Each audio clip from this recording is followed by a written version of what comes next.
महागणपतिं मनसा स्मरामि महागणपतिं मनसा स्मरामि वसिष्ठवामदेवादिवन्दित महागणपतिं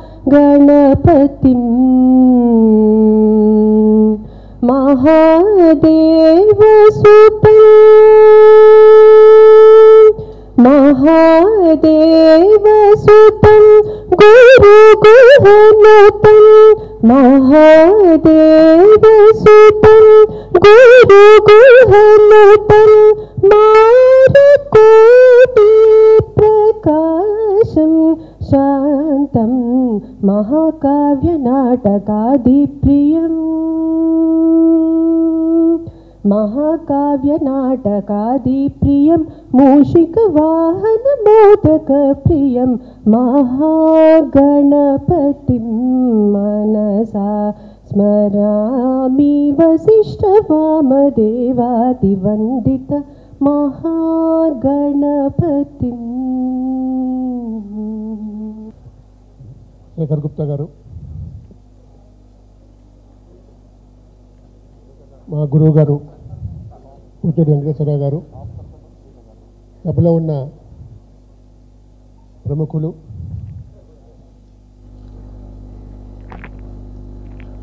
students of journalism from Sakshi school of journalism and Rachana college of journalism, ladies and gentlemen,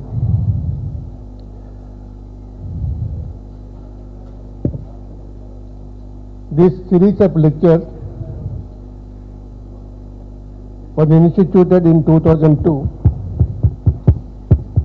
8 years after the demise of the great man, during which time there was not a single meeting in Andhra Pradesh to commemorate him.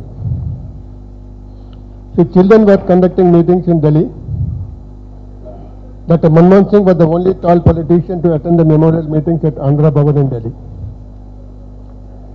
When I launched the series of PV Memorial Lecture, I was editor-in-chief of Hans India and Hudson TV.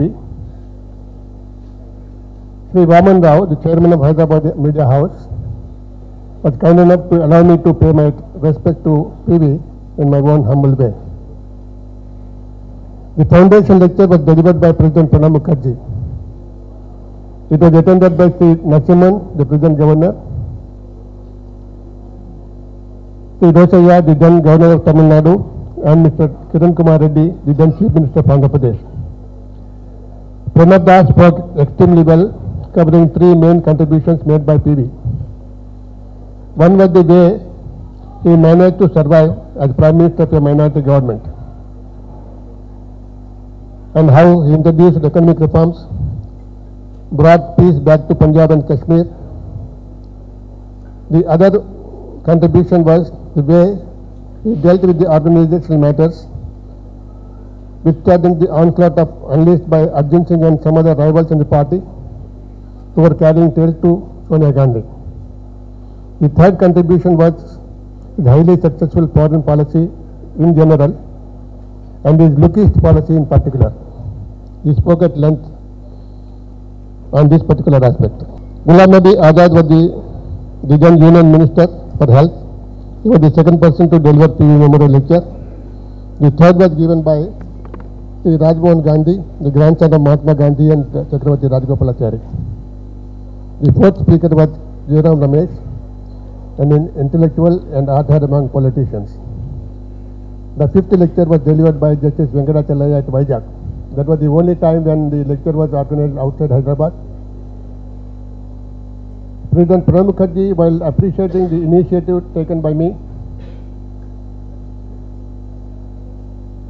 he asked me not to stop this series for whatever reason. However, I could not conduct the memorial lecture last year for various reasons. Not getting a proper speaker to travel from Delhi to Hyderabad was one of them. I assure you all that I would continue with the series as long as I can. Luckily for us, Sri Shekhar Gupta has accepted to travel to Delhi and deliver the lecture. He came last night at about 11 o'clock, and he was awake up to 2 o'clock in the morning. I know he is very hard pressed for time. I profusely thank him on my behalf and on behalf of you all for making it. Shekharji is eminently suitable to talk about PV. He is one of the few North Indian journalists who are objective in assessing the contribution made by PV. Even in yesterday's column that was published in Sakshi, he referred to PV and how the Congress High Command treated him shabbily after he lost power. There is another reason. I remember to have heard from PV that he involved Shekharji in tractor diplomacy with Afghanistan. He was also involved in tractor diplomacy with Pakistan during Atalji's time. I know he has a lot of love and affection, PV. That's why he is here. The chairman of today's meeting, Justice B. Sudarshan Reddy, is an eminent jurist. A few days before his retirement from the Supreme Court, Justice Reddy delivered a judgment criticizing the Union government for the slackness in probing black money cases and ordered the constitution of a special investigative team under the chairmanship of a retired judge of Supreme Court, Justice B.P. Jeevan Reddy, to take all steps to bringing back unaccounted money unlawfully kept in bank accounts abroad. So it was not Modi's idea alone. Justice Reddy gave several such landmark judgments in various branches of law, especially on issues of criminal justice jurisprudence, constitution, taxation and human rights. He declared it illegal the appointment of special police officers or Salvajurum or Koya commandos to counter Maoist insurgency in Chhattisgarh. Justice Reddy was part of the Constitution bench that deposed the cases in the dispute between Amani brothers over gas allocation. Most importantly, Justice Reddy has strong views on contemporary politics and social issues. Sri Puttur Venkateswara Rao, our guest of honor today, is a doyen of Telugu journalism, is a guru and an example for many journalists like me. He made mark on daily and navigant journalism.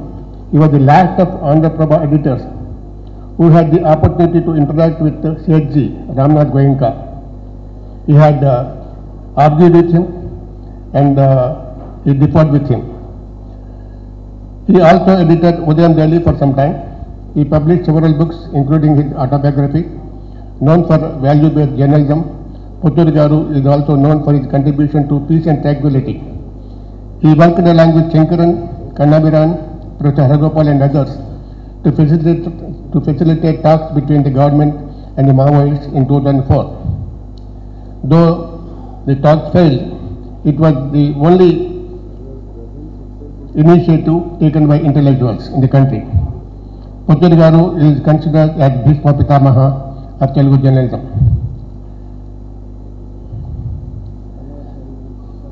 Shekhar Gupta ji is an eminent journalist and a reputed columnist. He is a famous TV personality who anchors a very popular program titled Walk the Talk.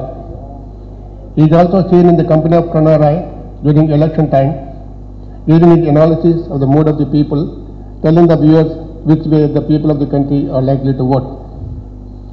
Shekharji has been writing a weekly column, National Interest, in India Today, Indian Express, Business Standard and Sakshi. I am privileged to read this column before any other reader does, since it is sent to me by Friday evening. I read it before it is published in the Saturday issue of Sakshi. The Business Standard publishes the same column in English in its Sunday issue. He was editor-in-chief of Indian Express for 19 long years. He left the Indian Express in 2014. Shekharji was awarded Padma Bhushan in 2009 for his contribution to journalism. He also received G.K. Reddy Award and Fakhruddin Ali Ahmad Award, besides many others. Under his stewardship, the Indian Express had done remarkably well. It got 3 awards from Vienna-based International Press Institute for outstanding journalism. The Indian Express, known for its independent and investigative journalism, had lived up to its reputation under Mr. Gupta's watch.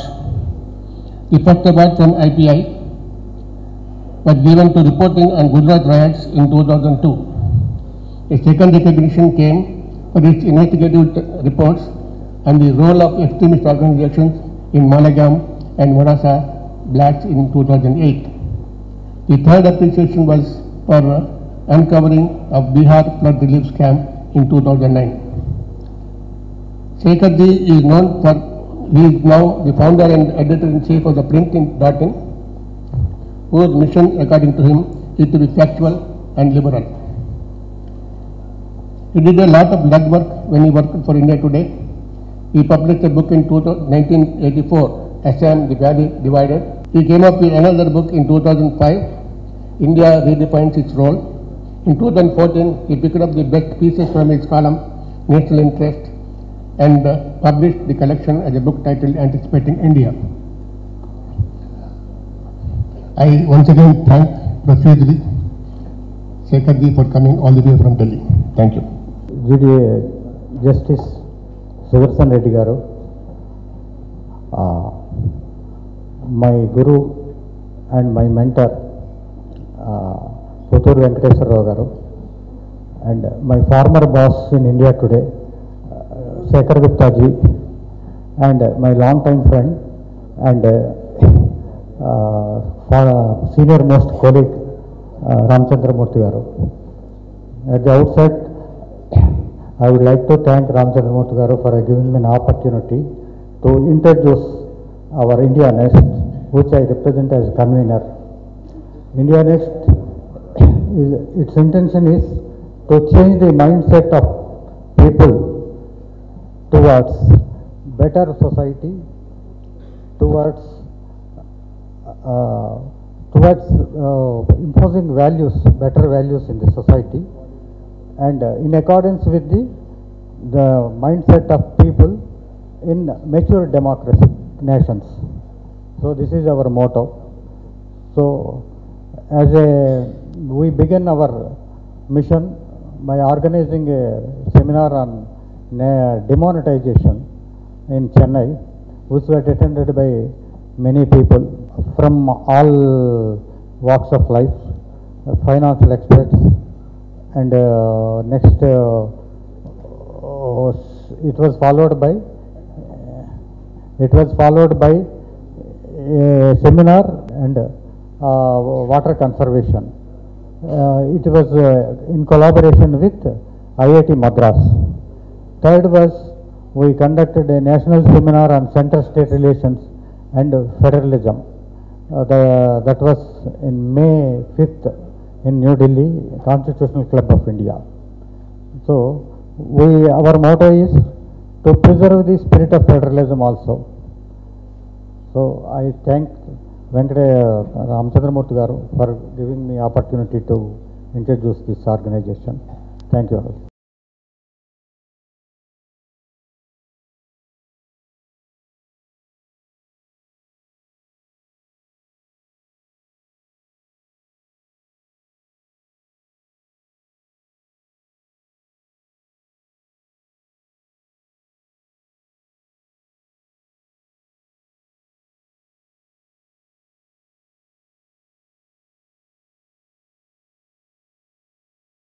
The chief guest of the day, Sri Shekhar Gupta ji, an eminent and a fiercely independent journalist, which is a rare quality nowadays. Of course, I was at the receiving end in one of the matters. Since then, my respect for him has gone up manifold. Sri Puttur Venkateswara garu, what shall I say about him? Everybody knows. is a distinguished person, spent almost his life in journalism. My good old friend, and one of the few for whom I have respect, Sri Ramchandra Murthy Garu. Many a distinguished guest in the audience, friends, ladies and gentlemen. Let me at the outset welcome you to the 2018 PV Memorial Lecture. I also wish to state emphatically that it is with a great deal of trepidation and humility that I accepted this invitation to preside over this memorial lecture. And I believe that diffidence is justified in as much as we seek to deliberate about our times and the inflection points of our progress as a constitutional democracy in honor of a man whose life was marked with many great successes, and many reasonable people would also say some poignant and even puzzling failures. The sweep of forces and events and the multitude of dimensions we would have to take into account to develop a holistic picture in order to comprehend the life of a person like PV would not be something that one could even hope to do any justice to in the 15-20 minutes or so that I have here. For example, if we were to start with his first elections in 1951, that he lost to a candidate of the Communist Party when the fledgling nation state was trying to recover from the horrors of communal passions and traverse all the way to his last stint as a constitutional functionary in the 1990s, when the nation state was arguably being pushed back into cauldron in which communal passions were again becoming the fuel to the fire of discontent. It would not be unreasonable to think of it as the completion of one cycle and the start of another cycle in the history of this nation itself. Add to that just one more dimension of the changes in the political economy that he wrought as the Prime Minister and evolution of PV's thoughts, and one begins to grasp the enormity of task of locating PV Narasimha Rao, the man, his ideas, his achievements and failures, and what lessons he might hold for us today. A person who interacted only to a limited extent with Narasimha Rao, PV as he is affectionately called, I will not deign to speak at length about him. I limit my role here to painting a rough and obviously incomplete sketch of a few select areas that PV left his mark on. The hope is that this might thematically serve as a bridge between the man in his own, whose honor these annual lectures have been organized, and the fraught times we live in. I had the opportunity, nay, honor, to meet him on few occasions, both when he was in power and also when he was not in power. He was famous for his erudition, and it's only natural that it is talked up. From his mastery of 10 different languages that seemed to give him a deeper insight into human nature of individual and of collectives, to his learning COBOL and coding for Unix machines that seemed to give him insight into forces and processes that might be unleashed well after his lifespan. His thirst for knowledge seemed to know no bounds. I must confess that every single time I met him, I came away feeling enriched, intellectually stimulated, and enlightened by the many different dimensions that he could visualize to a problem or an issue. If he were not an active politician engaged in the task of deepening democracy, he would have been an incredible teacher and a scholar expanding the frontiers of knowledge. He was an orator, of course, not a rabble-rouser. However, he chose not to be an academic, but to be a public representative with a deep inclination to bring about change. In every position that he ever held, he initiated and pushed forward reforms. From fixing the management of temples to forbidding private practice by doctors in government hospitals, a practice that was leading to perverse incentives and practices, PV's record clearly indicates that he had both the vision to see the big picture and also the inclination to work with minute of details to attempt making government departments to function better. Of course, the large changes that were initiated when he was the Prime Minister in the very manner in which the political economy is to be conceived and structured has been celebrated. It ought to be a matter of collective shame that the acknowledgement of the pivotal and indeed the pioneering role he played in the reforms of 1991 was belated. And it is only recently have scholars, historians, and biographers have begun to tentatively sketch the contours of that story. For me personally, the fact that PV was from the same hardscrabble rural background as I, and yet managed to rise so high on the leadership scale and make such immense contribution to the story of modern India, is what made him fascinating. A very reasonable and plausible argument can be made that Sri Narasimha Rao's roots in rural India gave him a deep and intuitive understanding of the structural roots of inequality and the possible avenues for strengthening the capacity of the deprived to assert and protect their innate human dignity. The connectedness and understanding, I believe, informed a lifelong commitment to bring greater dignity to the rural masses, something that is seldom talked about today as part of the many successes in his career as a politician and a constitutional functionary. I would like to briefly mention 3 changes amongst the many he brought about that had the potential to transform the lives of rural masses. The first, of course, are the land reforms he initiated in the erstwhile state of Andhra Pradesh. What was remarkable, of course, was that the reforms he initiated were going to adversely affect him personally.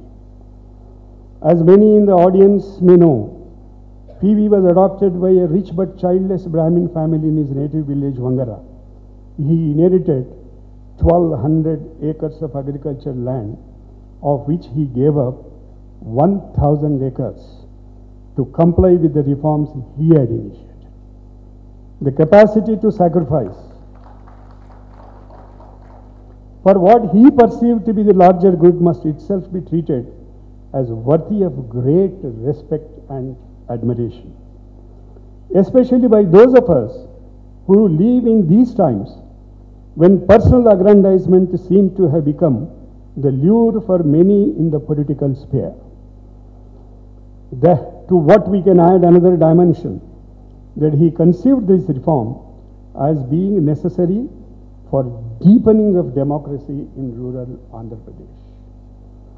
However much we may quibble that his land reforms did not really achieve the economic results that he had hoped for, we cannot but reflect on the impact it had on the minds of the intended beneficiaries of the measure.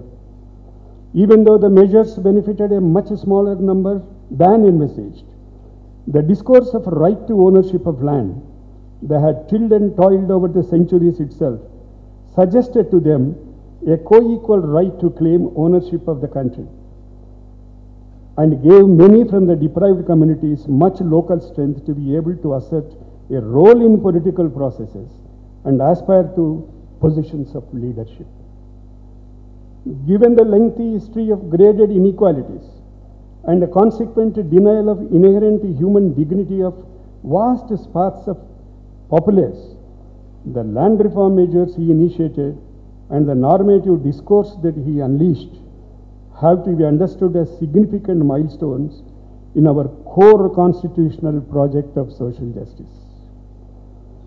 The second initiative that I would like to highlight relate to his exemplary work as the Union Minister for HRD in Rajiv Gandhi cabinet in the mid-1980s. He was of course the creator of HRD ministry that combined various departments of culture, youth affairs, etc. with education. For more important was the new educational policy of 1986 that he authored. Going past mere vision statements, he was the one who gave shape to the concept and implementation of Navodaya Residential Schools project. These schools were designed to identify the more talented of the rural students and provide them access to education of a quality that was comparable to what urban children were getting. While Rajiv Gandhi is credited with conceiving the idea, PV, it has been widely argued, was the one who threw himself, heart and soul, into designing and implementing this program. I would like to believe that the fact that his formal education was accidental in a rural and backward village of Telangana, inspired by him, it yet again reveals his insights that education was a vital and essential avenue for acknowledging and protecting human dignity of individuals, cutting across socio-economic and communal backgrounds. The third initiative I would like to highlight is that his government pushed through 73rd and 74th Amendment to the Constitution of India in 1992-93.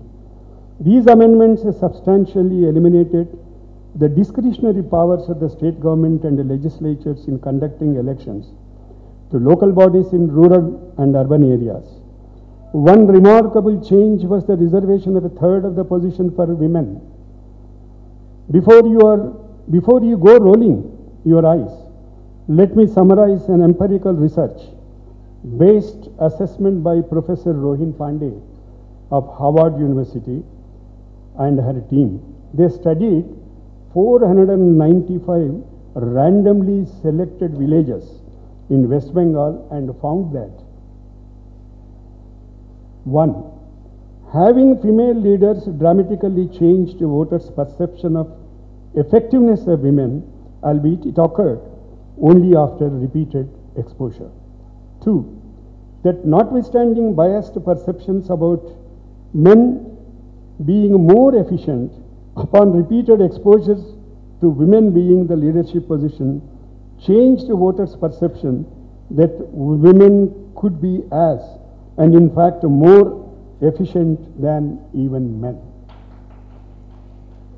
And 3, most importantly, in a village which had women pradhans a couple of times, the aspirations of parents of their daughters as well as aspirations of teenage girls were raised. Let me hasten to add at this point that I am not implying that an urban background would have been an obstacle to his conceiving the urgency of the needs to initiate structural changes in rural societies. However, I do believe that in all the excitement about his role in initiating 1991 reforms, we forget that much wider canvas on which he worked and not sufficient work has been done by academicians, scholars and biographers to repeatedly engage with the life of this remarkable man, to uncover his motivation and their sources. While Vinay Sitapati, half a line is a substantial contribution in this direction, it is still only a first step. More than most in modern India, Sri Narasimha Rao has been at the receiving end of the curse that afflicts the memory of leaders who have served in difficult times, achieved much, and also claimed to have failed much. As Shakespeare's Antony intoned, the evil that men do lives after him. The good is oft interred with their bones. It's good that many are now seeking to excavate the life and times of this great son of India. At the very beginning of my speech, I had asserted that I was humbled that I was asked to preside over this memorial lecture, and that I was even a trifle scared. How could I not be? After all, these lectures are organized in memory of a man who wielded power throughout his life and yet seemed to be so capable of being detached when out of power and go back to his romance with letters and knowledge. In contrast to that, we live in times when leaders proclaim that they will rule for the next 50 or 100 years. Such braggadocio, a hallmark of authoritarian politics, takes its roots in deep-seated anti-intellectualism, is deeply disrespectful of the citizens and the democratic processes they sustain, and is essentially disconnected with the ethos of this nation. It is said that the world is a dangerous place where it is led by demagoguery leaders who manipulate the truth. They lie. They know they are lying, and they know we know they are lying. As institutions and all foundations of political discourse and polity are assaulted by the vulgar and violent, the memory of Sri Narasimha Rao needs to be used to reinforce another set of beliefs. One, that scholarship and capacity to deeply reflect and analyze the consequences of policy decisions is not a handicap for leaders, but a shield against overweening arrogance when in power. An arrogance that results in certitude of ignorance and a disdain for the poor and the weakest who will suffer the most. And two, that a dignified and civil bearing, whether in power or out of power, are not signs of weakness, but of a belief in the strengths of democracy and the innate human dignity of our citizens. So, ladies and gentlemen, I take leave with these thoughts. He may have been named half lion, half human, but the boy from Vangara village grew up to be human, fully and all too human. But thank God for that. We should hope to see more of the likes him. Thank you very much. మీ అందరికీ నమస్కారం.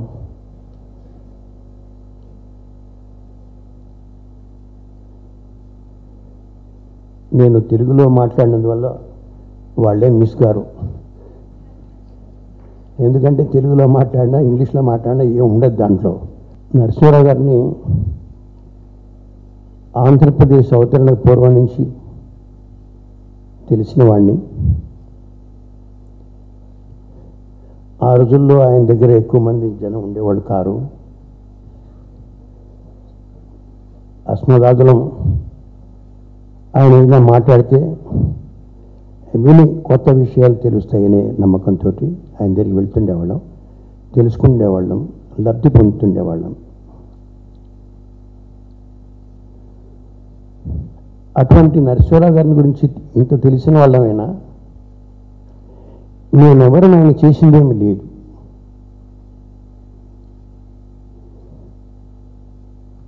రామచంద్రమూర్తి గారు నరసింహారావు గారిని జ్ఞాపకం చేసుకోవడం కోసం ఇటువంటి memorial lectures ఏర్పాటు చేయడం అనేటువంటిది నరసింహారావు గారి అభిమానుల్లో కొద్దిగా నాకు చాలా సంతోషం కలిగిస్తుంది. అభిమానుల పక్షాన రామచంద్రమూర్తి గారికి కృతజ్ఞత తెలియజేస్తున్నాను. ఇటువంటి కార్యక్రమాన్ని ఏర్పాటు చేసినందుకు, నేను చేయలేని పని ఆయన చేసినందుకు. నరసింహారావు గారి గురించి 2 మాటలు. 55 నుంచి ఆయన్ని గమనించిన వాళ్ళల్లో ఒకరిని కనుక, ఏ రాజకీయ నాయకుడైనా నేర్చుకోవలసింది, అనుసరించవలసింది 1-2 అంశాలు ఉన్నాయి. మొదటిది, ఆయనకి ఏ పోర్ట్ఫోలియో ఇస్తే ఆ పోర్ట్ఫోలియో గురించి థరోగా అధ్యయనం చేసేవారు. మొదటిసారి ఆయన్ని మంత్రిగా చేసినప్పుడు సంజీవ్ రెడ్డి గారు లా అండ్ కోర్ట్స్ ఇచ్చారు. అంతకంటే తక్కువది ఇంకేం లేదు గనక దాంట్లో ఏం ఉండదు, చేయటానికి ఏం ఉండదు అనుకొని, కానీ ఈయన అసాధ్యుడు, అందుట్లో కూడా చేయడానికి చాలా ఉందని చెప్పి చాలా ఇన్నోవేటివ్ ప్రోగ్రామ్స్ ఇంప్లిమెంట్ చేశారు.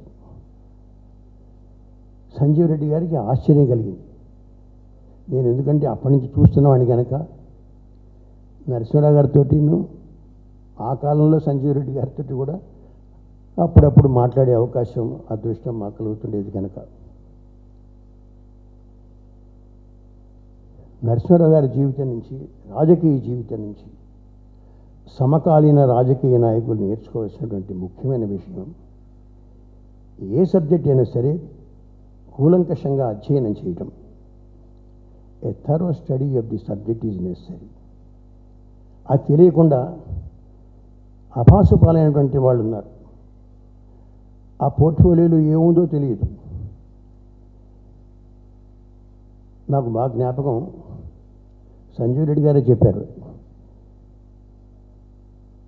ఎప్పుడు 2 సార్లు ఆయన అనంతపురంలో ఉండగా, బెంగళూరులో ఉండగా 2-3 సార్లు ఖాళీగా ఉండేవాడు కనుక 1 గంట 2 గంటల సేపు కబుర్లు చెప్పుకునేవాళ్ళం.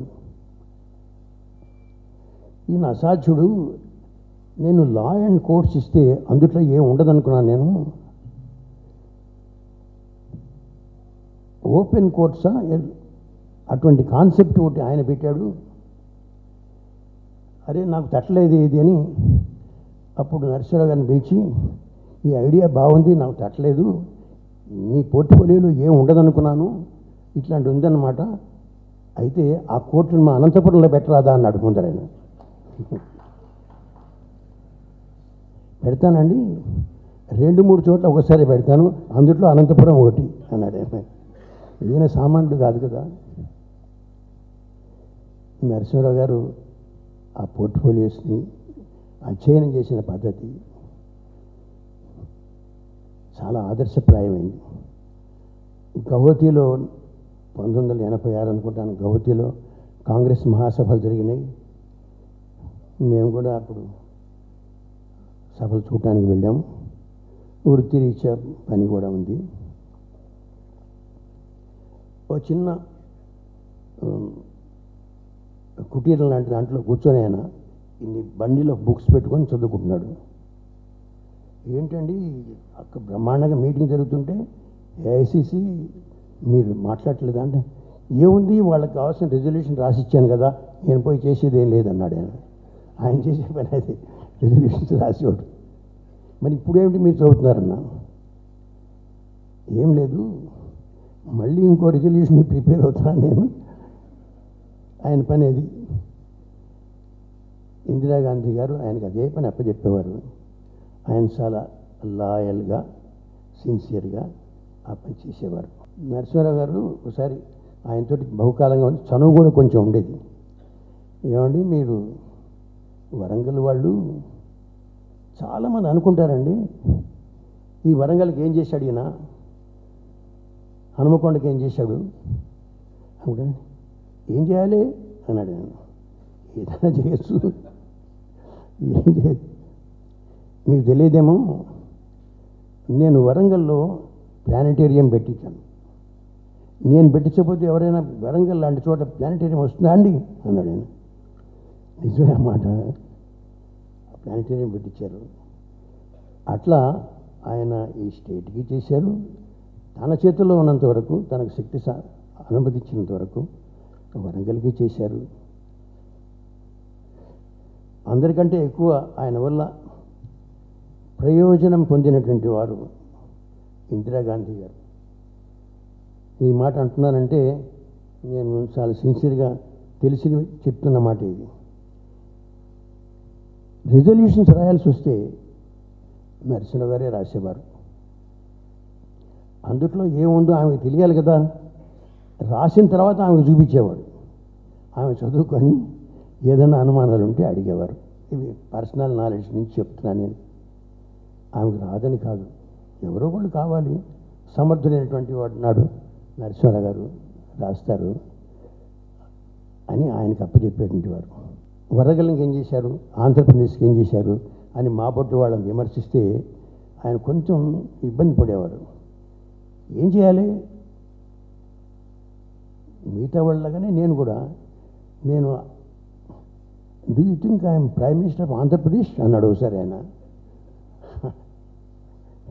లేదండి, మీరు ప్రైమ్ మినిస్టర్గా ఉన్నారు, మీరు ఆంధ్రప్రదేశ్ వాళ్ళు కనుక ఇట్లా అంటున్నాను. అట్లా కాదు, నేను చేయకూడదు, మిగతా వాళ్ళు ఏం తప్పు, మిగతా వాళ్ళు అదే పని చేస్తే నేను తప్పు పడతాను కదా, నేను అటు చేయను. మిగతా స్టేట్స్ లాంటిదే ఆంధ్రప్రదేశ్ కూడా, మిగతా స్టేట్స్ లాంటిదే తెలంగాణ కూడా, వరంగల్ కూడా, అంతకంటే ఎక్కువ చేయను. ఏదో నా చేతనైంది, ప్లానెటేరియం పెట్టించాను కదా అన్నాడు ఆయన. నరసింహారావు గారి గొప్పతనం ఎంత చెప్పినా తరగినటువంటిది. ఆయనతోటి 55 నుంచి అనుబంధం ఉన్నవాడుగా నాకు ఆయన జ్ఞాపకం వస్తే ఆయన చేసిన మంచి పనులకి ఆయన నుంచి నేర్చుకోవాల్సినవి చాలా ఉన్నాయి. ఒక గురువు పట్ల ఎటువంటి భావం ఉండాలనేది మాకు రామయ్య గారు ఇక్కడ ఉంటే ఆయన పట్ల ఆయన శిష్యులు ఎంత భక్తి చూపిస్తారో నాకు తెలుసు. ఆ రోజుల్లో నరసింహారావు గారు రామానంద తీర్థ పట్ల చాలా భక్తి గౌరవాలు ఉండేవి. ఎప్పుడు మాట్లాడినా రామానంద తీర్థ ప్రస్తావన లేకుండా ఉండేది కాదు. అంత గౌరవం ఆయన చూపించాడు. రామానంద తీర్థ గారు ఈయన వ్యూస్ని, ఈయన పాలసీస్ని ఆయన ఇన్ఫ్లుయెన్స్ చేశారు. అయితే రామానంద తీర్థ ఆంధ్రప్రదేశ్ వాడు కాదు, ఇక్కడ పుట్టినవాడు కాదు. అయినా ఇంకా ఏ ప్రాంతం ఎర్స్ట్వేల్ హైదరాబాద్ స్టేట్లో ఇంకా ఏ ప్రాంతం మీద కూడా లేనంతటి అభిమానం ఈ ఆంధ్రప్రదేశ్ మీద ఆయనకు ఉండేది, హైదరాబాద్ మీద ఉండేది, ప్రత్యేకించి తెలంగాణ మీద ఆయనకు అంత అభిమానం ఉండేది. అటువంటి సలహాలు ఈ సూచనలు నరసింహారావు గారికి చెప్పేవారు. ఆయన అమలు చేసేటువంటి వారు. చేతనంత వరకు, అవకాశం ఉన్నంతవరకు ఇతరులు తప్పు పట్టడానికి వీలైనంతగా, ఏమిటి మీరు తెలంగాణకు చేసుకుంటున్నారు, ఏమిటి మీరు హైదరాబాద్ చేసుకుంటున్నారని పొడుస్తారు ఇతర ప్రాంతాల వాళ్ళు. అటువంటి ఆక్షేపణలకి ఆస్కారం ఇవ్వకుండా అట్ ది సేమ్ టైం ఎంతో కొంత చేయాలి అనే ఉద్దేశంతో ఒక లౌక్యం పాటిస్తూ ఆయన తెలంగాణకి సర్వీస్ చేశారు, ఆంధ్రప్రదేశ్ చేశారు, మొత్తం దేశానికి చేశారు. ఈవెన్ విద్యా విధానం విషయంలో ఆయన చేసినటువంటి, ఆయన రూపొందించినటువంటి విధానం నాటికి నేటి కూడా క్లాసిక్ డాక్యుమెంట్. అది ఎవరైనా సరే విద్యావేత్తలు చదివి దాన్ని అప్రిషియేట్ చేయాల్సిన అవసరం ఉంది. అంతటి మంచి వ్యక్తి ఆయన. నేను ఎక్కడ మొదలుపెట్టి ఎక్కడ ముగిస్తున్నానో తెలియదు నాకు. అందుచేత ఏదో కొంచెం ఇక్కడ మాట్లాడే అవకాశం నాకు కలిగించినందుకు మా మిత్రులు రామచంద్రమూర్తి గారు ధన్యవాదాలు చెప్తూ నమస్కారం. Thank you very much. Thank you, sir. I didn't understand your lecture directly, but I had a good interpreter. So, yes, sure. And thank you very much for inviting me to, honoring me with this great occasion to speak at, to deliver the 6th PV Narasimha Rao Memorial Lecture. And thank you very much, Justice Reddy. He reminded me that I was very critical of one of his judgments on Salva Judum. But you know, the media and the judiciary have an unusual relationship. We very often criticize each other. We are very often also irritated by, in fact, the judges are more irritated by us. And we are sometimes confused by judges, and judges lecture us and we lecture judges. But also in a democracy, we draw strength from each other. Because, you know, when the state gets after us or anybody gets after us, where do we go? We go running to the judges. Because we are an unusual country. Because in our country, press freedom is not ensured by any law. In our constitution, each one of you, any citizen has the same freedom of speech as a journalist does. So we have no laws, even say a law on protection of sources. We don't have a law on protection of sources. A law on surveillance is the same, a protection and surveillance is the same for every citizen, including journalists. But what happens? Ultimately, we go to the courts, and courts then interpret the Constitution's Article 19 in such a way that 99.99% of the times they not only enhance our freedoms, but they also codify them without even there being a law. And this is now a well-established fact. All, you know, media complains about law of defamation, criminal defamation, law of heavy civil defamation, 20,000 crores, 30,000 crores. You know, Anil Ambani has now filed so many claims that if he could get even half of those, his debt will be repaid. But the people he has filed those cases on, even if they sold their dogs and cats, they will not be able to pay 1,000th of that. But the fact is that if you look at India's legal history, there is no real record of a big civil compensation or damages having been awarded against journalists. Similarly, there is a rare case, very rare case of a criminal defamation conviction. So, this is a symbiotic relationship. I think we are more dependent on the judiciary than judiciary is on us. But yes, we also enhance judiciary's powers by, because they also know that ultimately in the tricky balance of institutions, balance of powers and institutions, media will weigh in on their side. So having said so, once again, I'm honored to be here to speak about P.V. Narasimha Rao and to take some of the ideas forward. Justice Reddy spoke about him. Many people speak about him. I think this is the one city in India where you can get a full hall 14 years after his death, on his death anniversary, to listen to a distant outsider like me, not even a public figure, just a journalist. So you understand P.V. Narasimha Rao better than most of the rest of the India does. So I will talk a little bit about him, but I will also talk about his ideas and the kind of world in which he became Prime Minister and the kind of world that exists now. And maybe try and do a little crystal ball gazing on how he would have dealt with a world like this. I mean, just to give you a broad picture, when Narasimha Rao took over power, we know the things he did domestically, we know the economic reform, we know that he kept a minority government running for a full 5 years, which is a miracle. We also know that he got many laws passed in that parliament. That doesn't happen these days. We also know that he dealt with many scandals, he dealt with many setbacks, and I will come to that in a little while, Narasimha Rao and the art of crisis management, as I said. But look at the general structure of the world as it was in 1991 and as it is now. 1991 is when the Cold War is ending. It has not fully ended, it is ending. And he is figuring out his way because he is very much a creator of the Cold War, a creation of the Cold War. All his instincts are of the Cold War. All his instincts are Soviet Union is my friend, America is my enemy, India's place in the world, non-aligned but inclined to the left and inclined to the Warsaw Pact. Soviet Union, he adored Mrs. Gandhi and he was a Gandhian, less in the Mahatma Gandhi sense but more in the Indira Gandhi sense. So he knew that India had insufficient power of its own, but India had the potential, and just as Mrs. Gandhi would leverage then her power with the alliance with the Soviet Union, he could have gone on the same way. But this was a different world. 1991 is when mid-summer of 1991 is when the first Gulf War had just ended. You remember in January of 1991, George Bush Sr. had started the first Gulf War against Saddam Hussein a couple of months after the occupation of Kuwait by him. Now, if you go back to that period, let me take you back not to the summer of 91, but to January 91 or December 1990, January 91. In my view, people ask me, is the Modi government a strong government? That now we have a strong state. So my counter argument to that is that India has never really had a weak state, because intrinsically the nature of Indian state is a tough state. We don't like to believe it. We like to self-flagellate and we say we are a weak state, but we are not. We are a very brutal state. No state, no democracy in the world has fought more brutally, let me use that word, more brutally and more ruthlessly to preserve itself and its interests as India.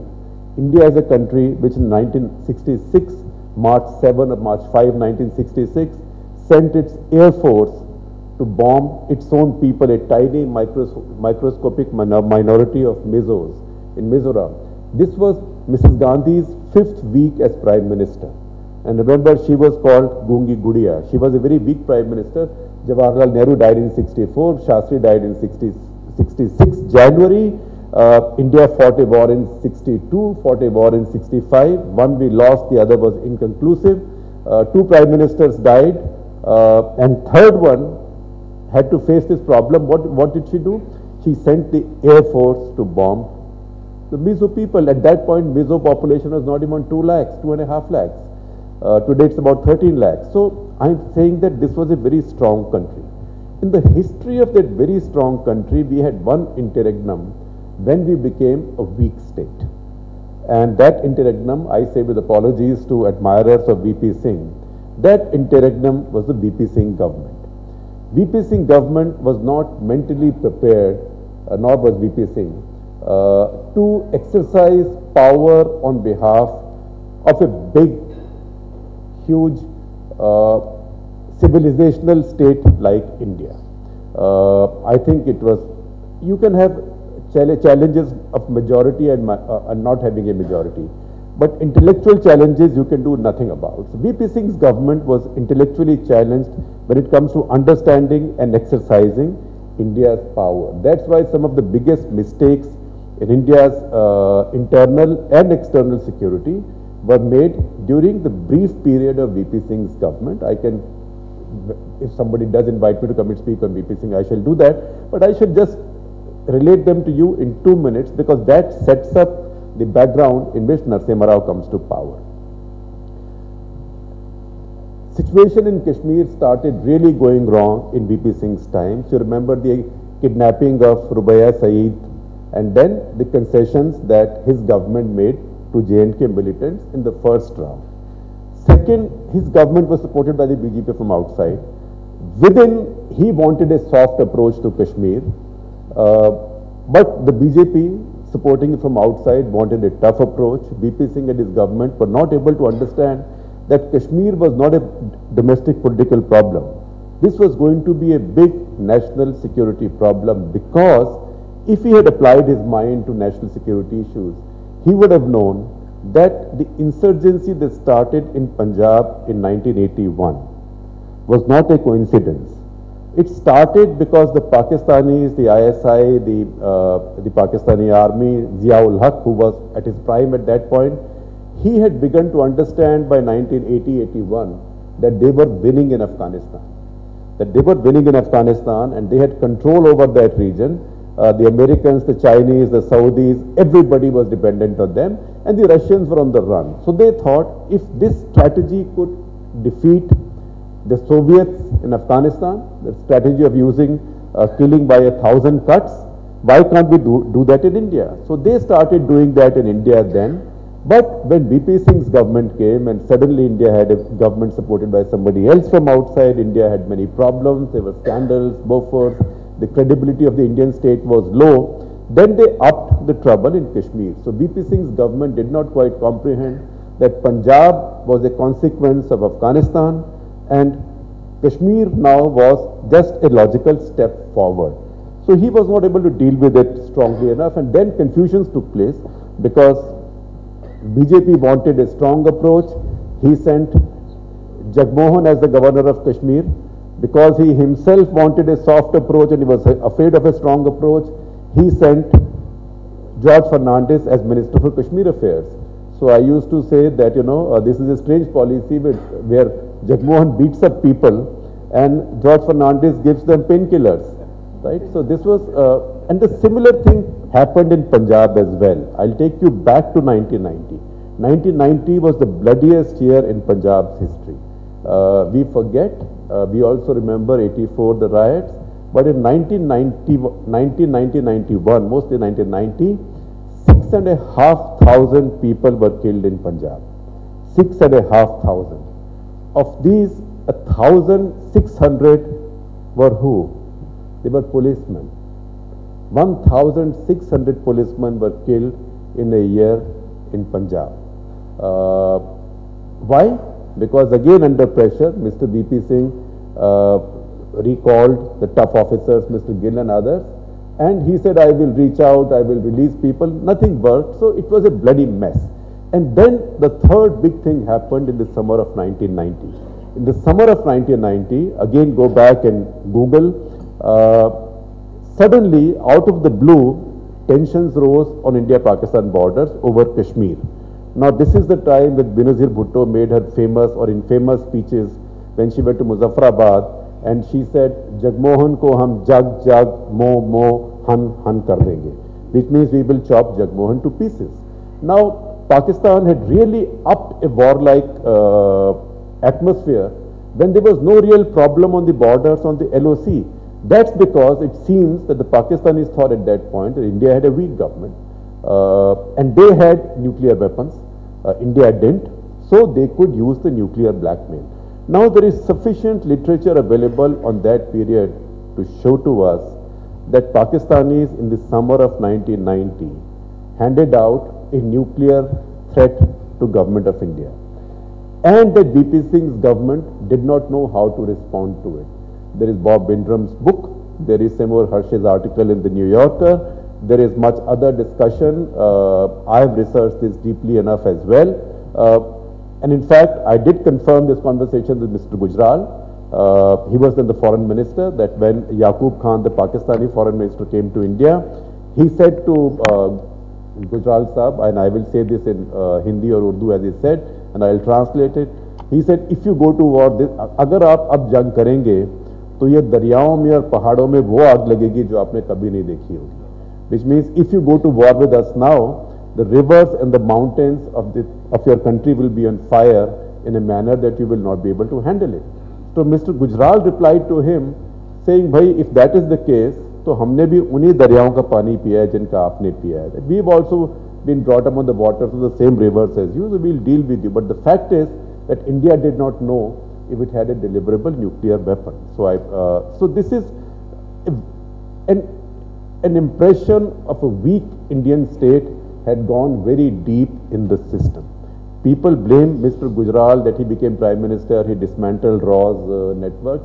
It's not true. Raw's networks are not made overnight or dismantled overnight. What happens is that a country's security culture changes.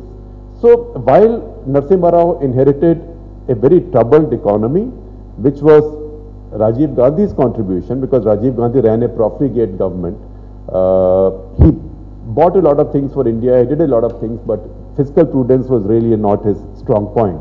So he left a big trade deficit and a fiscal mess, but VP Singh also left a security mess, a strategic mess, which was, if you look back, a bigger challenge even than the economic situations. Because by this summer of 1991, where was India? The war in the Gulf had taken place. All of the Gulf countries were grateful to America. Russia had looked the other way. Iran had looked the other way. Pakistan was complicit with the Americans. Saudi Air Force planes were still mostly flown by the Pakistanis, not that they fought very much. So India was in an isolated state, and this is when Russia begins, Soviet Union begins to collapse. So if you remember, 1992, 1991, late summer is when the first revolts take place in the Soviet Union, and the and the Duma is surrounded by tanks and things, and that's where VP Narasimha Rao made his first big strategic misstep or error. If you go back again and research, for a moment it looked like the communists would come back, because initially the communist government fell and everybody celebrated around the Western world. The next day it looked like the communists had taken over power again.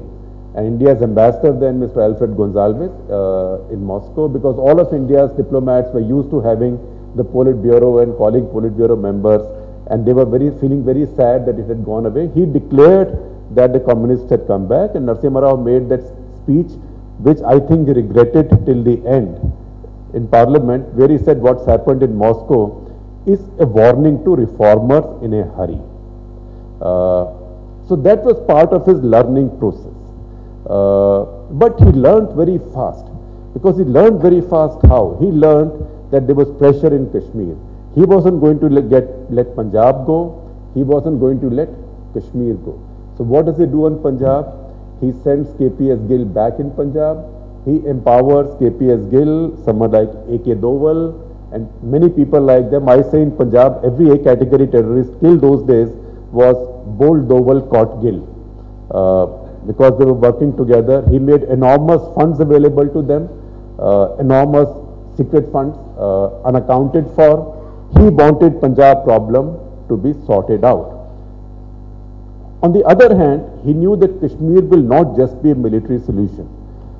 But he gave the military in Kashmir the kind of carte blanche it doesn't have even today.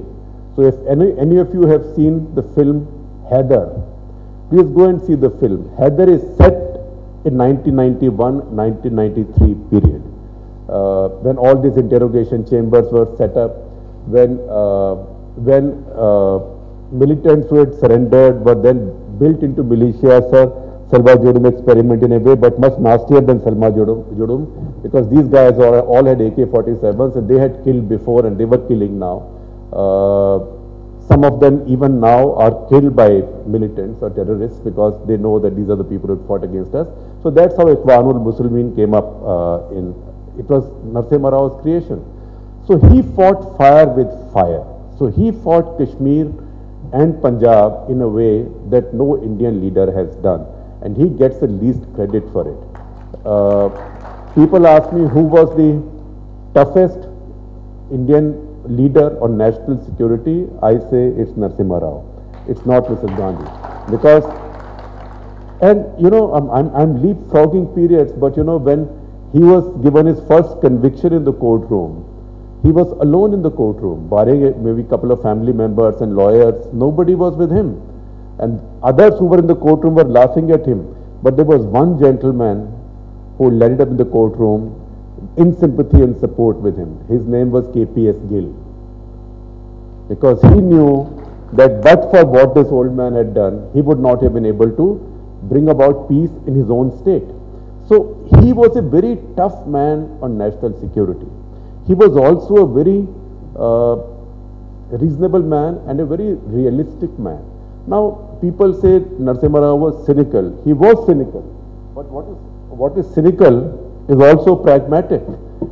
If you know your limitations and work within them, then you can sometimes be cynical. So you might have to play games with Chandra Swami, Mamaji, Subramanian Swami, this, that, all those things to keep your government going, Jharkhand Mukti Morcha, to get your confidence motions passed. That is cynical. But it's also knowing your limitations. So he knew his limitations as a mass leader. He knew his country's limitations also as a strategic power, because in the first couple of years of his time, if you remember, he was under extreme pressure from what we call as Clinton 1.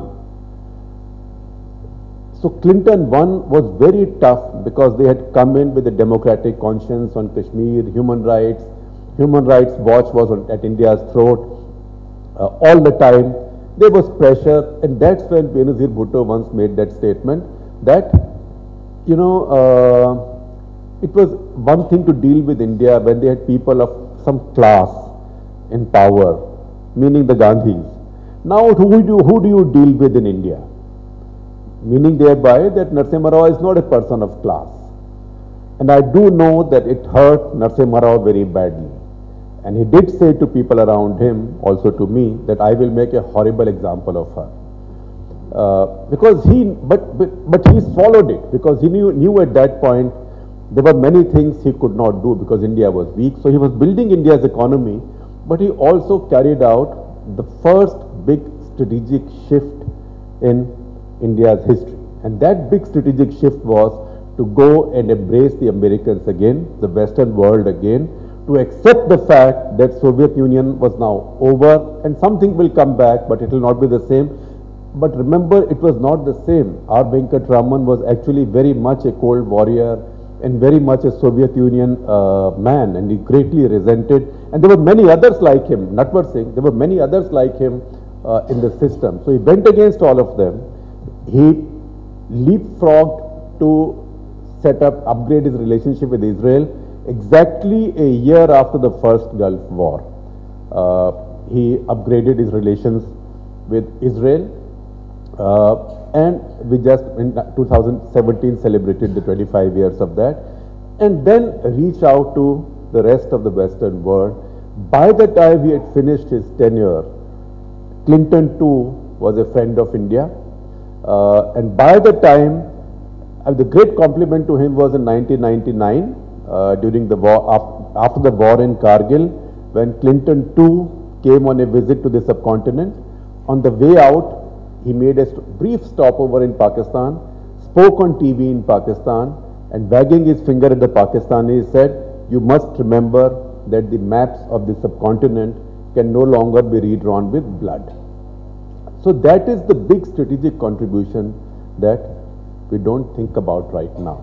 Now, look at the picture of the world when he took over. The world was then led by either soft leaders or by weak leaders, either by soft regimes or by strong regimes which were at that point weakening. So go look at the map of the world from west to east. America had Clinton 1, very soft, gentle, bleeding heart, etc., etc., wanting to bring about peace after George Bush's war in the Gulf and casualties.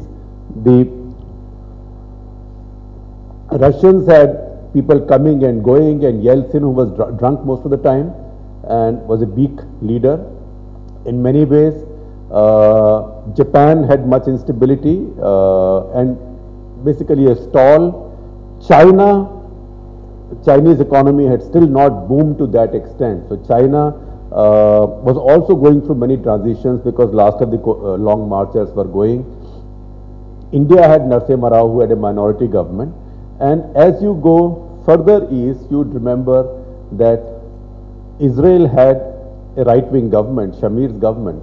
But Shamir as prime minister was nothing compared to Netanyahu as prime minister. And Netanyahu was then a minister of state for defense in Israel. In fact, I met him then. So compare that with the state of the world now. The state of the world now is exactly the opposite of what it was in 1991. So look at this world now. You have Trump, you have Putin, you have Abe, you have Xi Jinping, you have Narendra Modi, you have Erdogan, you have Netanyahu, and when you get bored, you have that Duterte in the Philippines, right? So today's world, in contrast with 91, is run by these strong dictatorial alpha males. In fact, some of them have even used the size of some part of their anatomy to come to power in their election campaigns. We know that Mr. Modi used only his chest, right? Mr. Trump went into other areas. So this is a completely different world. So I do wonder sometimes, how would Narasimha Rao have dealt with this world? Because Mr. Modi has dealt with this world, and I would say, in the big picture, he's done a good job. He's dealt with this world also by being a he-man or by being an alpha male and out hugging all of them, but sticking his chest out, but using the power of a much stronger country today. Also using the leverage of a much stronger country today. How would Narasimha Rao have handled it? I don't know, because Narasimha Rao was unconventional. He would have seen his strengths today, India's strengths today, as much as he had seen India's weaknesses in 1991 and devised a policy. I suspect it would be a lot different from Mr. Modi's policy because he doesn't have the same personality or the same style or the same charisma as Mr. Modi. On the other hand, if you look at Mr. Modi's foreign policy, I think it's been quite successful when it comes to dealing with the big powers because he's kept it quite transactional, which means I'm giving you this, what are you giving to me? And big powers today understand that. So the Americans, they want some concessions on trade, you give them something, you know that you can't trust Trump. You also don't want to be seen too much with him because you don't know what he might tweet tomorrow. So you saw at the recent G20 summit, Mr. Modi had bilaterals with most world leaders, but not with Trump. Because you don't know which side of the bed will he wake up tomorrow and what will he say. So, but on the other hand, he has seen that problem, so he's gone back and made his peace with the Chinese. I think he met Xi Jinping 5 times in a year. He is further strengthening his relationship with Abe. So he's doing this transactionally. But on the other hand, he has completely ruined his relationship in the neighborhood. The only Nepal is ruined. Sri Lanka, yes and no, is but generally worse than before. Pakistan, in any case, I think he might get a few votes for ruining the relationship with Pakistan. So he doesn't bother. Nepal, to carry out a blockade of Nepal in 2015-16 was a crime. Bangladesh, our only friendly neighbor, is right now under stress. They have an election coming up. And one, we take this view on the Rohingyas, who they are giving refuge to, and we are threatening to drive them out. And second, now this whole talk of National Register of Citizens and driving out quote-unquote Bangladeshis from India and describing them as termites. And the idea that you will amend the Citizenship Act so the Hindus among them will be given citizenship in India, but Muslims will be driven away. Now, look at this picture from Sheikh Hasina's point of view. She is living with a population quite happily at this point of more than 1 crore of Hindus. If you start driving out Bengali Muslims from India and giving citizenship to Hindus, are we starting a second exchange of populations? And how will this play in her elections? So you can count on her rigging her elections and winning, but it's a large country. If public opinion turns against you, against a neighboring country, it is not a good thing. So I think Narasimha Rao would have handled that more artfully. He would have seen threats. See, the big strength that he had was he could take a setback. He had the humility and the realism to accept a setback. And to say, bhai, ye hamara nahi hai, hamara itna power nahi hai. I can't get so much done. I can't give speeches and persuade people what to do. But he would work on his own strength. His own strength was knowledge, it was patience, it was at least a demeanor of humility. I don't know how deeply if any politician is humble, but he had a demeanor of humility. He never had a demeanor of arrogance. And that's how he dealt with his party as well, his party bosses. Because he knew that all the time Arjun Singh and others were going and conspiring against him with Mrs. Gandhi. And Mrs. Gandhi was insecure at that time. She had just lost her husband. There were many rumors about how her husband died, someone took care, not took care. Obviously, when something like that happens in your family, you do think that the world has been unfair to you. So he dealt with some of that. I think for some time he had Chidambaram deal with it and keep on briefing her. But he also knew that there was no larger conspiracy in Rajiv's assassination. So he could not deliver anymore. So I think deep down he accepted that ultimately he'll not be able to satisfy her, and ultimately because the power in the party belonged there, the family, it will shift there. So I think Manmohan Singh always said that he was the accidental prime minister. He was an accidental prime minister. But I do believe that Narasimha Rao was the first real accidental prime minister. Because Manmohan Singh was at least chosen by a party, by a coalition that won, and they said, okay, let's make him the prime minister. He became prime minister because Rajiv Gandhi got assassinated in the middle of an election campaign. So he was just seen as the least sort of harmful or least threatening of the lot and the senior most. So he was a true accidental prime minister, and he understood that. He understood that he had insufficient political capital. He also understood something that Mr. Modi did not understand, and that's the reason Mr. Modi is not sure of his second term now. Because as in cricket, so in politics, unless you score heavily in your power play overs, you cannot score later. So see the contrast. Narasimha Rao scored in his power play overs. He came in within weeks, immediately at Manmohan Singh, within weeks, he had the new economic policy. He knew the country had a sense of crisis. Country also had a sense of relief that after two short-lived governments, Chandrasekhar and VP Singh, and Rajiv's assassination, they again had what looked like a stable government. He used that opportunity to bring about those big reforms. Remember, after 91, he was never able to bring a major reform. So he used his slogovers very well. Look at Mr. Modi on the other hand. Mr. Modi completely ruined his slogovers. In his slogovers, he was trying to win Haryana, he was trying to win Delhi, which he did not. He was trying to put some people in jail. He just wasted his first couple of years doing nonsensical things. And so he's left a lot unfinished. A lot of the things he started now, even things like GST. GST is something, if he had reached out to his opposition immediately after coming to power and said, listen, we fought each other, we abused each other, but now we have to get a few things done. Maybe he would have, if he had implemented GST in 2015, would have nicely settled down by now, his fisc would have been doing better, and maybe he would not have had to do demonetization. So just as Mr. Modi wasted his power play overs, Narasimha Rao used his power play overs well, and then he clamped down. In fact, after his first 2 years, there was no reform. Because one, he knew that political environment will not sustain it.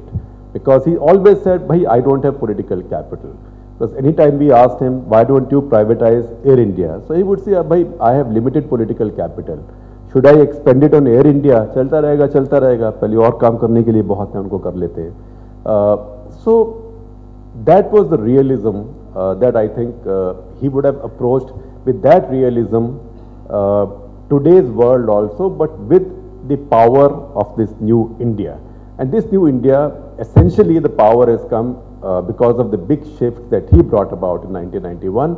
One, on the economy, and I mean, if he had not brought about the shifts in the economy, all this Hyderabad tech miracle would not have come up. And second, on this strategic shift, because I do still believe that for a member of the Gandhi family, it would have been nearly impossible to make strategic shifts of that type.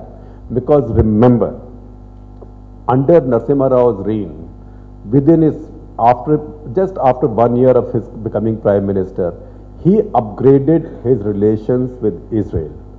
During 10 years of UPA, under Sonia Gandhi's watch, during 10 years of UPA, not one key UPA minister went to Israel, not one key Israeli minister was received in India. In fact, the senior most minister to visit Israel from UPA was not even a congressman, he was Sharad Pawar, the agriculture minister. So, because the family carries the burden of the past. Narasimha Rao did not carry the burden of the past. And because he did not carry, then Vajpayee could take that process further. And now Narendra Modi has taken it even further. Now, even if the Gandhi family were to come back at some point, they'll make a few noises here and there. Maybe they'll hold, Anand Sharma will hold one more African Nations conference in Delhi, right? Because that's a sort of claim to fame. But beyond that, I don't see, I think India's strategic outlook has now reformed and transformed to such an extent that even if you're able to roll back some of the economic reform, as frankly this government has done, it will not be possible to roll back India's strategic outlook. Because also by this time, a counterpoint isn't available. The Soviet bloc is really finished. This Putin's Russia is strong, but it's only as strong as the oil prices are high. Oil prices at $85, Russia is a superpower. Oil prices at $50 today, Russia is a faltu country. So, so that power is gone. So that is the larger picture, and that's where I would have liked to, I'd like to gain sometimes how would Rao handle this India and this world. Now, I can't complete a talk about Narasimha Rao without Narasimha Rao and the art of crisis management. There are two problems with us. One, we think that the only crisis that matters is the crisis now. So we forget that most of the crises today are rooted in crises of the past and how those crises were handled. And second, today we just don't want to talk about, we don't have any connect with anything that was pre-Google. So I say earlier we used to say BC and AD, now we should say pre-Google and post-Google. But there was life beyond before Google. There was history before Google. So think of the crisis that Rao handled in his 5 years. And I'm not talking of political crisis, parliament, Jharkhand Mukti Morcha, this, that, fair growth. All those things are very well documented and remembered. But think of some other crisis. It was in his time that Pakistan sent out the nuclear challenge, and he was handling it because behind that blackmail they were moving into Kashmir. Punjab was, large parts of Punjab are like liberated zones. In fact, at night, militants armed used to put up checkpoints and collect taxes if vehicles had to go past. So in fact, we had to suffer the humiliation of saying we are journalists, don't charge us. And they said, jao, jao, jao. So that was the internal situation. And on top of that, you remember something called Charare-Sharif, that big shrine in Kashmir was taken over by terrorists who escaped, and then they set it on fire. The siege of Hazrat Bal, when again he had to deal with terrorists who were holed up there, so they burned Hazrat Bal. He had to send out emissaries, he had to use intelligence resources to buy peace with them and let them go. And that is when Mr. Advani started saying, oh, aap Atankvadi ko biryani khila rahe ho. But could he have afforded the burning down of Hazrat Bal, which is one of the most important shrines of the Muslims, not just the most important in Kashmir, but one of the most important anywhere, because the Holy Prophet's relic is lying there. And he would have known, knowing history, that a similar Hazrat Bal incident had led to the crisis of 1965, public protest, because then the rumor was that the relic is missing, the Prophet's relic is missing, and that's when the Pakistanis sent in the infiltrators. So he would have known it. It was in his time that Ayodhya happened. Now people say he slept through Ayodhya, but we all know that, you know, he made a mistake. He made a big strategic and judgmental error. He thought there was, he won't mind my saying it even if he was around, he thought there is honor among thieves. So he thought if Advani has told him, bhai hum ja rahe hain par kuch karenge nahi, he took him seriously. And so he did not move early enough. People who say that he really wanted he was quite happy to see the mosque destroyed, that's not true. Because he knew what the consequences for him will be, because ultimately a human being is also driven by self-preservation. He knew that his politics was dead, his political future was dead the day Babri Masjid fell. And remember, it was very early in his tenure. This was December of 1992. This was still less than 1 year and 6 months into his tenure. So this then blighted the rest of his tenure. But that was again a crisis. He took it on the chin. But see some of the things he did after that. When Babri Masjid happened, there were riots all over the country. There were riots in Bombay. And he knew that to control these riots, he needed to do everything possible, because it did look like this country will burn and nothing will be able to control it. So what does he do when there are riots in Bombay? Who is the one man who had challenged him for leadership of the party in 91? It was Sharad Pawar. When the riots take place in Bombay and his government is not able to control them, he reaches out to Sharad Pawar and he says, listen, I can count on you, only you can go back to Bombay and calm that place down. And Sharad Pawar did that. And see what Sharad Pawar did? When the blasts in Bombay took place, in fact, Sharad Pawar said this in a walk the talk to me, he lied to TV that evening by saying in the serial blast, a mosque had also been blown up. No mosque had been blown up, because he thought that, a clever one, he said, I deliberately lie so people would think that maybe LTT has done these blasts. Because the ISI's plan with Bombay blasts was to get Hindu reprisals started immediately. And I have written in great detail about it, because they had given very lethal weapons to certain localities of Muslims, hoping that Shiv Sena will come and attack them and police will come with Shiv Sena to help the mobs, and these people will fire back and India will be uncontrollable. So he used Sharad Pawar. Then these are things again that we have not adequately recorded. Do you remember that Rafsanjani, the Iranian leader, came to India not much later than Babri Masjid? And what happened? Rafsanjani went to Lucknow. He held a congregation of the Shias, obviously, in Lucknow at the Imam Bada. And he said, I know that you Indian Muslims are worried, but remember, you are safe under the Indian system of secularism.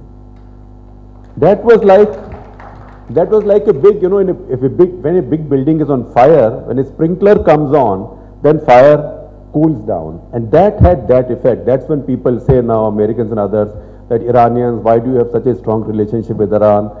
I also asked them, that do you think a Saudi prince would ever come and say such a thing in a congregation in India? But Rafsanjani did it, because, you know, he is also transactional. He also knows that India is important. Plus, people forget that Narasimha Rao, he was a colorful character. He used to go pub crawling with Velayati, the Iranian foreign minister, in Geneva and places. So he had these connections and he managed these well. So I was always fascinated that how did he handle these crises. And on that note, I think I will also conclude. It's 1:30 now. When the fighting in Kargil was going on, it looked every day as if a big war will break out. And if you remember, by that time we were both overt nuclear weapons powers by 1999. In fact, from my window in my office, I used to see the flight path of Delhi airport. So around 4 o'clock, I used to look up to see if the PIA plane is coming into land or not. Dutifully, if the PIA plane is coming into land, that means war has not yet started, right? So it looked like war will break out anytime. So one of those days, I called him and I said, I want to come and chat with you. So he had enough time, because nobody would go and meet him in those days. So I went and saw him in Motilal Nehru Marg. And I said, what's happening in Kargil? So he said, you see, national security, you cannot look at national security, internal or external, in terms of your local politics or ideology. And these people have done it, that's why they have gone wrong. I said, what have they done? So he said, भाई ये सोचते हैं कि जम्मू तो हिंदू है वो safe है, और वैली मुस्लिम है सुन्नी तो वो अनसेफ है, लद्दाख बुद्धिस्ट है तो वो सेफ है, कुछ नहीं होगा, कारगिल कुछ बुद्धिस्ट है बाकी शिया है तो वो सेफ है. तो इसलिए वैली का ध्यान रखते हैं, लद्दाख में कोई चिंता नहीं है, कोई आएगा नहीं, जम्मू में वहां की जनता ध्यान रखेगी, और कारगिल को छोड़ दिया. So they took their eye off Kargil because they look at their larger security issues also, in terms of their ideology. So I said, it looks a bit far-fetched, but he explained a few things to me. But then I said, how would you handle this and how would you handle any crisis? So then he went in great detail over how he handled Charare Sharif, Hazrat Bal, several other things, and we came to Ayodhya. And I said, Ayodhya में क्या हुआ? So he said, भाई देखिए, मेरे को तो commitment थी कि कुछ होगा नहीं, फिर जब खबर आई कि कुछ होने वाला है, तो अब क्या करता? आप लोग बोलते मैंने प्रेसिडेंट्स रूल नहीं लगाया. I could have announce presidents rule, पर प्रेसिडेंट्स रूल का मतलब ये थोड़ा है कि मैंने अनाउंस किया प्रेसिडेंट्स रूल हो गया. It still takes about 48 hours for the chief minister to give over power. So at least then I have to find my advisors, then I have to fly my advisors into Lucknow, they have to take over. So there is a 48-hour interregnum. Those 48 hours nobody would have been responsible. He said then at least we were able to blame the BJP, that it was your government, and BJP lost elections in all the Hindi heartland states including Uttar Pradesh. If I had dismissed BJP government right then, I would have, he said, na khuda hi bila na visale sanam, I would not have been able to change the situation and I would not have been able to blame the BJP. Second thing he said, and I don't fully agree with him, but it's something to reflect on. He said, भाई एक बात सोचिए कि जो लोग मस्जिद तोड़ने आ रहे थे, उनके मुंह में क्या था? Ram Ram Ram Ram Ram Ram. I said yes. पर जो लोग वहाँ पे BSF और CRP के थे, जो गोली चलाते जलियांवाला बाग की तरह और लोगों को मारते, जब वो इंसान को मारते तो उनके मुंह में क्या होता? तो before I could say anything is Ram Ram Ram Ram Ram Ram. Sir अगर वो आपस में मिल गए होते तो उसके बाद इस देश को कौन संभालता? तो मैंने सोचा उस time it is better for me to swallow this because I couldn't have helped it. I couldn't have ordered those forces to open fire at that level in that situation. So be it. But I also know that he greatly regretted the fact that he had trusted Advani. And at least he always thought that Advani had let him down. Advani had made him a commitment that nothing will happen. That's why he had allowed these people to gather there, and things went wrong. And I do think, and in fact I wrote it after the commission exonerated, the Liberal Commission exonerated Narasimha Rao, that it is quite possible, that the whole Hawala campaign was orchestrated by him, because you see a lot of the people, whenever in India executive gets weak, and whenever other vested interests want to bring down a government or create trouble, some of the same names rise like ghosts from Shakespeare's, witches from Shakespeare's Macbeth, right? वही PIL लेके जाते हैं, वही एक दो journalist होते हैं, वही एक दो PIL वॉरियर्स होते हैं, and they go and persuade the judiciary that this is the final battle you must fight. That's the way Justice Verma also got caught in Hawala. But I do think that Mr. Advani, who had nothing to do with Hawala, I mean, you can accuse him of many things, but not personal corruption. I think his name was deliberately put in there. Obviously, names of some of the others were also put in, those who threatened to challenge Narasimha Rao within his party. But Advani's name was specifically put in to take revenge on him. So this, in fact, I used to say to Narasimha Rao also that this was the Brahmin's revenge, because I said just like Kautilya was pouring sweet and buttermilk in the roots of the cactus, you were basically, this prevented Advani from ever becoming Prime Minister, because he lost 3-4 years of his political life. Some of the others also went down with it in collateral damage. So that was the other side I saw to him. He was really, behind a very soft demeanor, a very vindictive person. If you really crossed him the wrong way, and I will tell you an anecdote, I'm not sure Manishankar Iyer would remember it, but there was a reason why he was very unkind to Manishankar Iyer. He could barely tolerate him, and he had sidelined him. And I wasn't present when this happened, but someone who was present told me this, that when Narasimha Rao was External Affairs Minister, and Manishankar Iyer used to work in Rajiv's Prime Minister's office, a Gulf prince, maybe a Saudi prince, had come on a visit, and he was meeting Rajiv in his Racecourse Road office. Narasimha Rao was also there, and Narasimha Rao, as usual, was wearing Kolhapuri chappals or sandals. And as happens with older people, sometimes their feet and toes ache. So he was sitting and he was pressing his own toes and his own foot, crossing his legs, because it must have been aching. So obviously Rajiv did not like it. They were sophisticated people. So there were some glances exchanged between Rajiv and Manishankar Iyer. And Manishankar Iyer, who was a joint secretary in the MEA, whereas Narasimha Rao was minister, he went and slapped Narasimha Rao on the thigh, basically gesturing to him to sit without his crossed legs and not do this. And people tell me that he never forgot or forgave Manishankar Iyer for that indiscretion. So there were all sides to him. He certainly wasn't a perfect man. He certainly wasn't a perfect leader.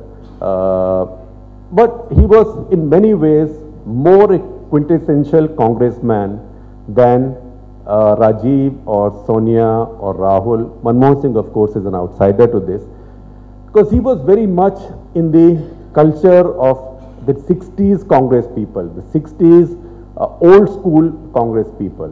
In fact, I do remember when VP Singh took over power, Nawaz Sharif asked me कि जी आपके यहाँ कोई नए prime minister आए हैं जो जिन्ना type की टोपी पहन के, और मैंने देखा कि वो तो पहले कि वो हाथ जोड़ के उनको राजीव बोल रहे थे कि आप प्राइम मिनिस्टर बन जाइए मेरी कुर्सी पर। तो मैंने कहा जी ऐसे होता है हमारे यहाँ, सो ऐसा नहीं, लेकिन वो तो बोल रहे थे बोफोर्स चोर। मैंने कहा वो इलेक्शन में वैसे होता है, लेकिन उसके बाद हमारे यहाँ डिसेंसीज होती हैं। सो इससे अच्छा हमारे यहाँ तो नहीं है। वो बेनज़ीर मुझे कहती है नवाजू चोर, जो भी। So we to great pride in the fact that while our politicians fought like hell, they kept not just pretenses, but एक दूसरे के घर में शादी में कोई मर गया, they basically maintained a relationship of decency and kept their fights at a professional level. That has changed today, and that is a big generational shift in Indian politics at this point. It's been happening for the past 15 years. I think after the decline of Mr. Vajpayee, it has become even worse. So we saw that during Dr. Manmohan Singh's tenure also, there was rarely a reach out from him to key opposition leaders. And similarly, under this government, there is no outreach at all. In fact, now we've come to a situation where politicians on two sides of the fence treat each other not even as human beings. They treat each other as vermin.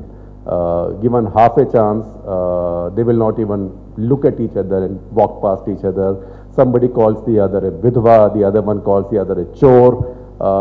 So this is a very broken politics, and I do miss sometimes the lazy, old-fashioned, dhoti-clad, boring politicians who could not give great speeches, but who could govern the country quite well because they were skilled.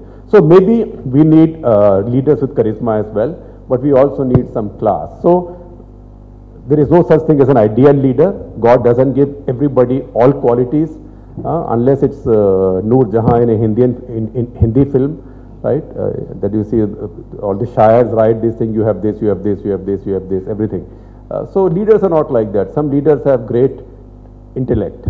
Some have great connect with people. Some have great oratory. Some have great domain knowledge of certain areas.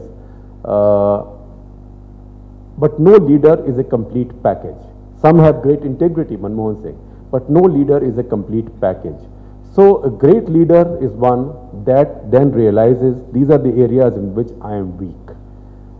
That requires humility, and then you find people to fill up those areas.